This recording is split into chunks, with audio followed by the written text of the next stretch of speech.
చంద్రనాథ్ గారు ఇదే చిత్రంలో మనతో పుట్టి మనతో పెరిగి చదువుకొని ఉన్న మనిషి మీ ఓటుకు ఒక చల్లటి మారేస్తే మా జీవితాలు మారుతాయి, మా బతుకులు మారుతాయి, మా పిల్లలకు మంచి ఉపయోగపడుతుంది.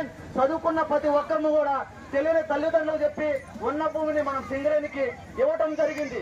కానీ ఒక్కరికి కూడా ఉపాధి నిమిత్తం మనకి మన ఎన్నోసార్లు మనం సింగరేణి యాజమాన్యానికి వినతి పత్రం అందించడం జరిగింది. వారు మనల్ని చిన్న చూపుగా దళితులంటే, గిరిజనులంటే, మైనార్టీలంటే చిన్న స్థాయి అంటే వారికి చిన్న చూపు. కానీ మేము చిన్నవారం కాదు, నిజంగా కళ్ళకు కట్టినట్టు కనబడుతున్నాయి. ఇవాళ ఈ సింగరేణి రక్షణ గోడలు కట్టిస్తా అని హామీ ఇచ్చిన ఈ యాజమాన్యం దిగి వచ్చి లేకపోతే ఈ వాతావరణ కాలుష్యాన్ని ఈ బంకను తీసేసి మన ప్రాణాలు కాపాడి మనకి వచ్చేటటువంటి ఫ్రీ వైద్యం, ధన్యవాదాలు తెలియజేస్తూ భవిష్యత్తులో ఈ పోరాటాలు ఇంకా ముందుకు తీసుకొచ్చి దీని సమస్య పరిష్కారం అయ్యే విధంగా మనంతా కలిసి పోరాడాలని చెప్పి తెలియజేస్తూ సార్ 6 కోట్ల లాభాలు గడిస్తూ ఇవాళ పేద ప్రజలు వాళ్ళ ఆరోగ్య సమస్యలు ఏంటి కొద్దిగా మాట్లాడితే వినపడదు. ఈ మైకు సౌండ్ తక్కువ రీసౌండ్ అవుతుంది. కొద్దిసేపు మీరు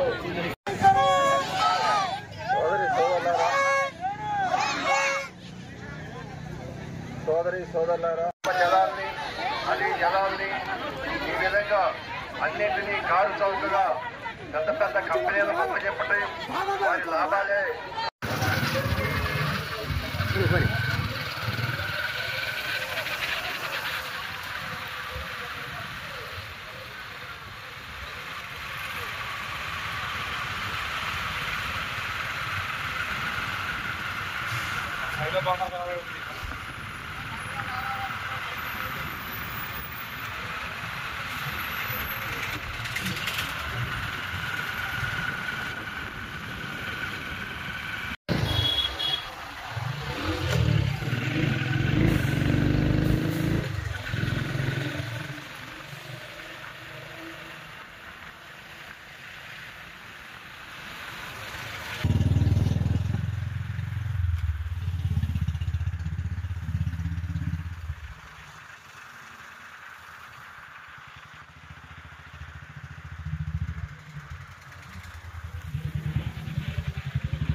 ఆ రోజే సింగరేణి ఈ బంకర్ ని దూరం పెట్టేవాళ్ళు. కానీ అలా అధికారులు అంటా ఉన్నారు మీ యొక్క కాలుష్యాన్ని రానికోకుండా మొక్కలు పెంచుతూ అంటున్నారు. ఆ మొక్కలు పెంచే విజ్ఞాన జ్ఞానం ఆ రోజు ఎందుకు రాలేదు? ఇలా రోడ్డు ఎక్కిన తర్వాత, ధర్నా చేసిన తర్వాత ఇలా పేద ప్రజలందరూ ఐక్యంగా ఉండి ధర్నా చేస్తున్న సందర్భంలో అందుకోసం ఆ రోజు చేయనటువంటి పని ఈ రోజు మీరు చేస్తూ ఉంటున్నారు. దయచేసి మేము అడుగుతా ఉన్నాం, పేద ప్రజలు ఒక్కసారి ఆలోచించండి.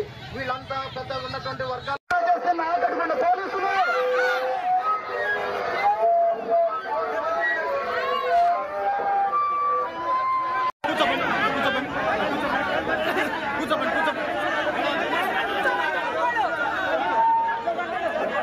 హలో లేదు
పూర్తిగా దోషించిన త్వరగా తీసుకోవాలా అమ్మా తీసుకోగలిగే వాళ్ళు ఎదురుకొచ్చి పట్టాలని